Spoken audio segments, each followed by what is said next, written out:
anak batuk itu bisa fisiologis, normal, atau patologis. Kalau fisiologis, normal itu karena mekanisme tubuh anak untuk mengeluarkan lendir di dalam saluran pernafasan.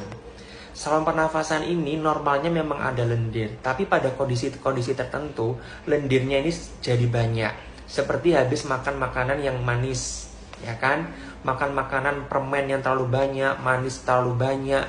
Mungkin habis susu dot malam, ya kan? Makanya ada anak-anak yang mengeluhkan batuknya ini kalau pagi aja bangun tidur. Ya bisa jadi karena kondisinya di saat itu kondisinya lendirnya banyak di dalam tenggorokan.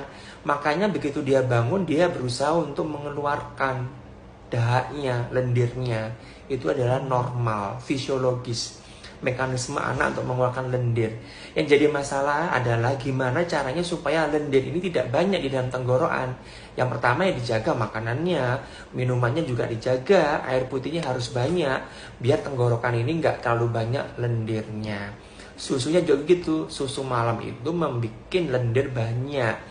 Makanya anak-anak di atas 1 tahun kalau perlu jangan minum susu formula dengan dot. Itu menambahi sisa lendir di dalam tenggorokan.